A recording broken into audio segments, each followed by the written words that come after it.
Kabi-kabilang landslide, mga sirang kalsada at pahirapang supply ng kuryente at signal. Yan pong iniwan ng magnitude 7.8 na lindol sa ilang bahagi ng Sarangani. State of calamity na sa mga bayan ng Glan at Malapatan.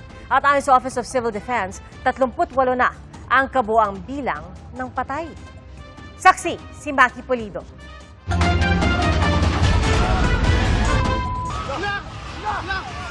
Tila binali ng malakas na pagyanig ang mga poste ng gusaling ito sa Malapatan, Sarangani. Delivery truck driver ang kumuha ng video. Nagde-deliver siya sa grocery store pasado alas 7 ng umaga kahapon. Mabuti na lang lumabas sandali ang driver noong tumama ang magnitude 7.8 na lindol. Wala namang nasaktan dahil sarado pa ang grocery store noong mga oras na yon. Napadapa at napaiyak naman ang mga estudyante sa isang eskwelahan sa barangay Upper Suyan.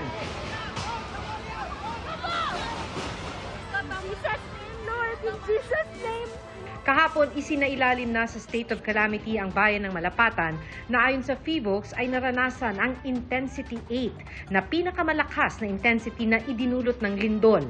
Matapos ang lindol, umangat na ang bahagi ng Sapu Masla Bridge nang masira ang beam nito sa ilalim. Dahil dito ay pinagbabawal na itong daanan ng mga tao at sasakyan. Dahil hindi na matawiran yung tulay, ang ginagamit na ay yung mga maliliit na bangka o itong tinatawag nilang alul.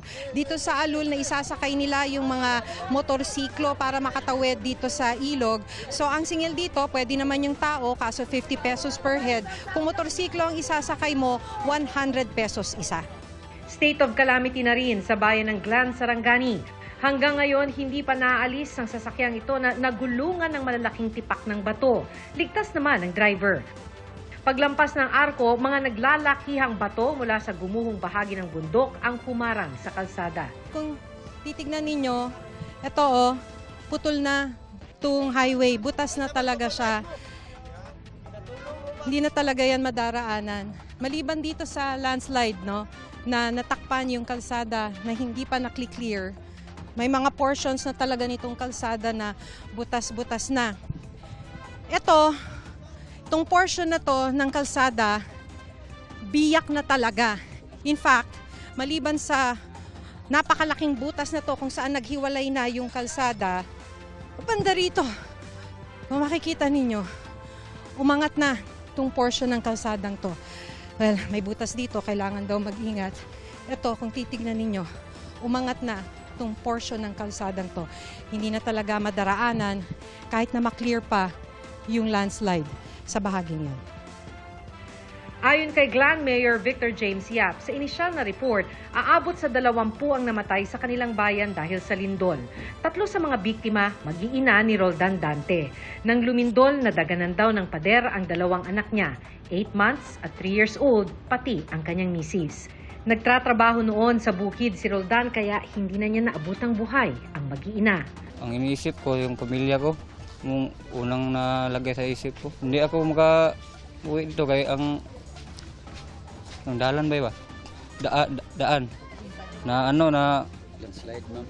Oh, hindi ako maka-uwi na dito. Tumakbo ako dito. Niambak po to sa kuan. Tumalon pa ako, hindi ko matanggap. Tubig at pagkain ang kailangan ngayon ng mga taga-Glan.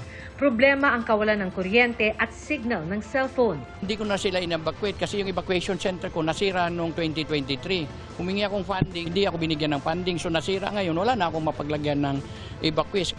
Hindi pa raw nakakabangon ang kanilang bayan mula sa lindol noong 2023. Ngayon, mas mapaminsala pa ang tumama roon. Gumuho naman ang riprap sa bayan ng Maasim, kaya isang lane lang muna ang nadaraanan sa National Highway sa Barangay Tinoto. Muntik ding tamaan ng bahagi ng riprap ang mga bahay sa ibaba nito. Naitala ang epicenter ng lindol 32 kilometers mula sa Maasim. Nangangamba ngayon si Maasim Mayor Zyrex Pacquiao kung sakaling muling lumindol o umulan doon. Gusto na ito ipaabot sa Department of Works and Highways nga matagaan nila og as soon as possible nga action temporarily or any ways of para ma-prevent nga mudako pa ang damage. Sa ngayon, patuloy na nananatili ang 60 pamilya sa evacuation center sa Barangay Poblasyon. Takot pa rin silang bumalik sa kanilang mga tahanan dahil sa aftershocks. Patuloy ang koordinasyon ng munisipyo sa mga ahensya ng gobyerno para matulungan ang mga apektadong residente. Sa bisa naman ng executive order, nagpatupad si Sarangani Governor Rogelio Pacquiao ng province-wide emergency measures para tugunan ang epekto ng lindol. Mula sa Sarangani, ako si Maki Pulido, ang inyong saksi.